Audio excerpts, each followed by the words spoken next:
जय श्री कृष्ण चैतन्य प्रभु नित्यानंद श्री अद्वैत गदाधार श्रीवासादि गौर भक्त वृंदा। हरे कृष्णा कृष्णा कृष्णा हरे हरे, हरे Ram Ram Ram Hare Hare. Hare Krishna and welcome back. Thank you for joining. Today we are discussing verse number 50 of chapter number 2 from Srimad Bhagavad Gita.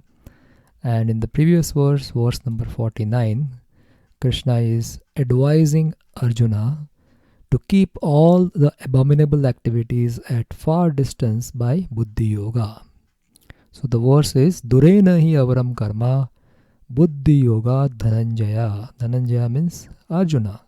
O Arjuna, O Dhananjaya, you should keep all the abominable activities. So abominable activities, Krishna over here meant by karma kanda activities. So somebody who is interested in the fruits of the actions, who want to enjoy the fruits of their actions, that is avaram karma. Because why it is inauspicious or abominable? Because it is binding us in the cycle of birth and death. So vara means benediction. So anything which is benedictory to us, that is mukti. So avaram karma leads us to the repeated cycle of birth and death. That's why it is considered as abominable or inauspicious. Therefore Krishna says that you keep abominable activities at far distance. Do not be attached to the fruits of your work because it is binding. And then how you will keep it far distance? By performing Buddhi Yoga, or here it is Nishkama Karma Yoga. However, we'll see that Srila Prabhupada translates Buddhi Yoga as devotional service, because in highest term Buddhi Yoga is devotional service to Krishna. Since Krishna has not revealed about himself, Prabhupada is merciful that he is revealing about what is going to come later in chapter number 2.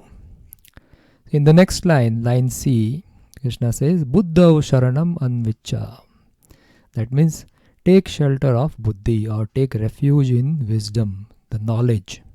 So the knowledge already Krishna has given, that we are not this body and we are soul. And in the last line, Krishna is saying, Kripanaha phala hetavaha. So those who work for getting fruits of or work for enjoying the fruits of the actions, they are kripana. Kripanas are short-sighted. They do not think for long-term benefit. They are unaware that this attachment to the fruits of the work is going to keep me in the cycle of birth and death. So this is what is explained in verse number 49. Now in verse number 50, Krishna explains. Let's see the verse. Chapter 2, verse 50. Buddhi yukto jahatiha ubhe sukrita duskrite tasmad yogaya yujyasva yoga karmasu kaushalam. The translation is, a man engaged in devotional service rids himself of both good and bad reactions even in this life. Therefore strive for yoga, which is the art of all work. So here in verse number 50, Krishna gives another definition of yoga. So let's see the verse, Sanskrit of this verse. So yogaha karmasu kausalam. That is the last line of this verse, like for 50D, A, B, C and D. So in the 50D, Krishna is saying yogaha karmasu kausalam. So yoga is the art of all work. Means karma means actions, and kaushalam means expert, or is an art. So expertise in work is yoga. What does that mean? So someone may be, let's say expert in expert musician. So he may interpret that the expertise in playing music is yoga. Or someone may be a good sportsman and say they can stay focused in their game. So and that can be considered as samadhi for that sportsman. So is that yoga? So different people may consider different things, or they may have expertise in different fields. And is it yoga? No. So it is a material expertise, and hence absorptions thereof is a kind of yoga, but not exactly the yoga which Krishna is trying to tell Arjuna over here. When we are materially expert in something and we get fully absorbed in that particular activity, we definitely definitely be very fulfilled when we are absorbed in that particular field of activity. So this experience is not actually a spiritual experience, because this is in the material platform. So what makes something spiritual? So something becomes spiritual when it has a connection with the spiritual reality. So yoga means connection with the Supreme, and the connection in particular with the Supreme Absolute Truth, who is manifested as Krishna.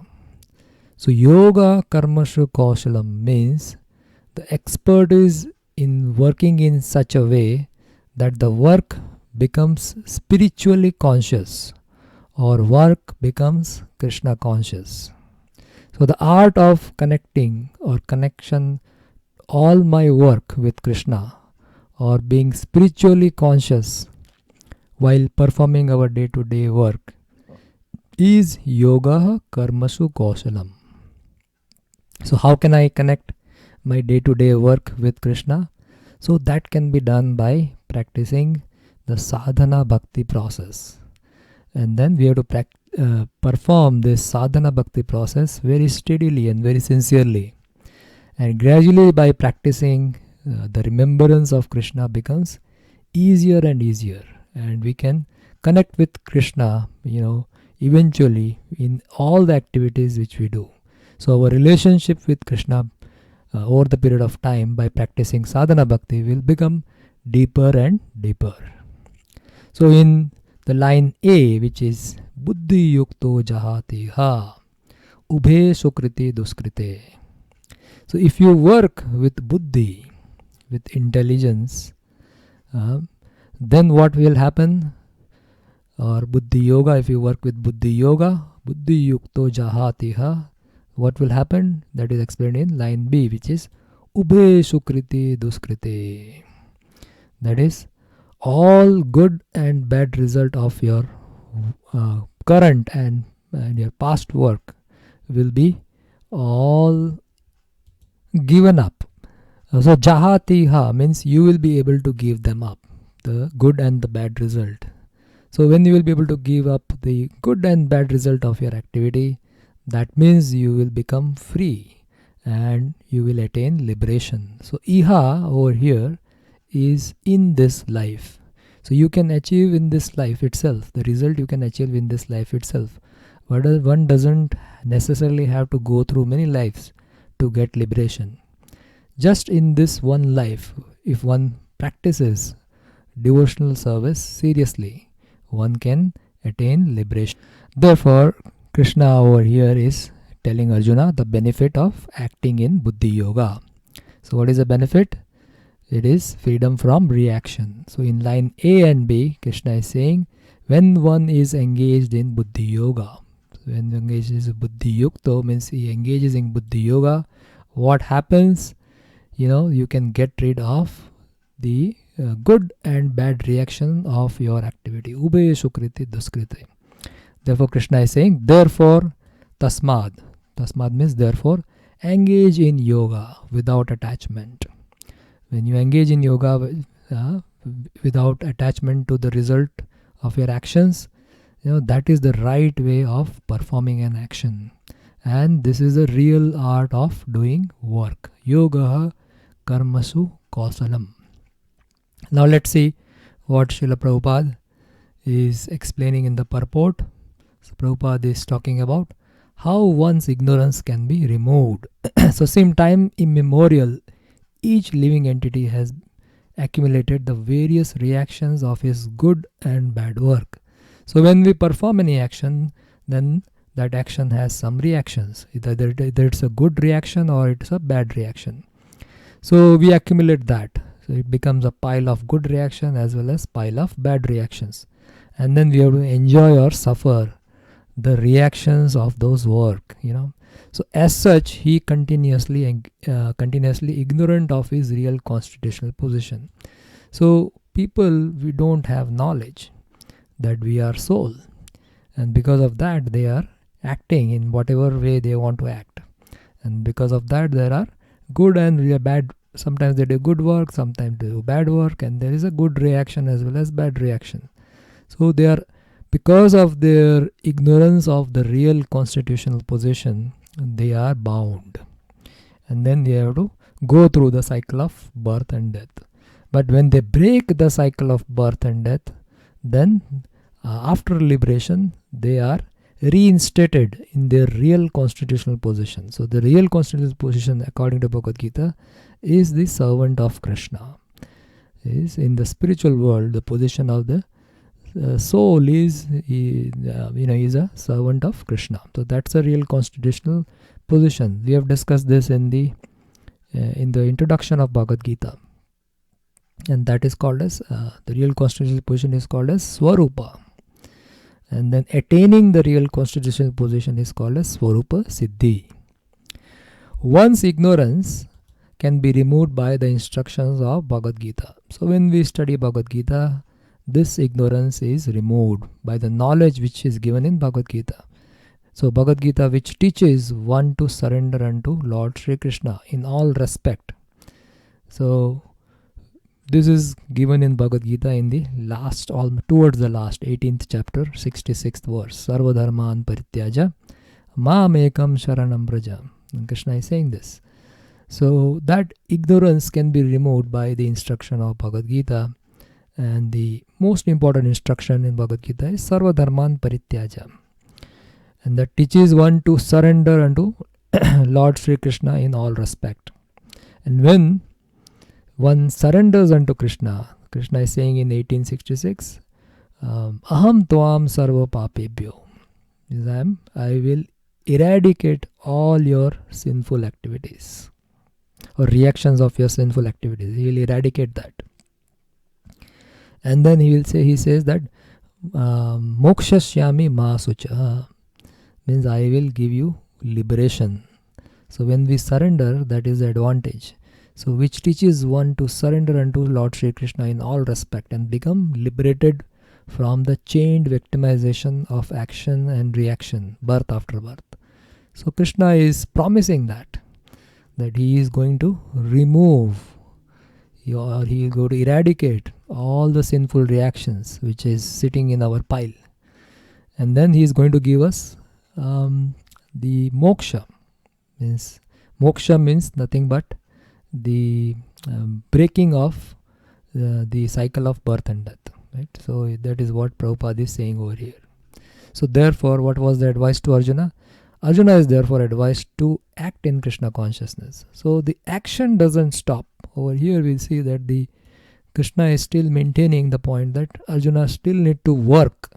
The action doesn't stop. The same is applicable to us. Our action also doesn't stop. But that action needs to be connected with Krishna in Buddhi Yoga or Nishkama Karma Yoga. Right? Or basically the topmost is Bhakti. So as far as chapter 2 is concerned, Krishna has not revealed about himself. So therefore, Buddhi Yoga over here means Nishkama Karma Yoga. Whereas in the later chapter, it will mean Buddhi Yoga means Bhakti or surrender unto Krishna or acting for Krishna basically. So Arjuna is therefore advised to act in Krishna consciousness, the purifying process of resultant action. So when Arjuna acts in Krishna consciousness, he doesn't act for his own, satisfying his own senses, but he acts to satisfy Krishna's senses or Krishna's desire. So when that kind of work is done, then that work doesn't have any reaction. And when there is no reaction to that work, then eventually, one breaks the cycle of birth and death and goes back to Godhead. So these are the certain points discussed in the purport and has been put in the presentation format for you to study. So there are 5 benefits of acting in Buddhi Yoga. So the first benefit is mentioned in verse number 50, which is the verse we are discussing.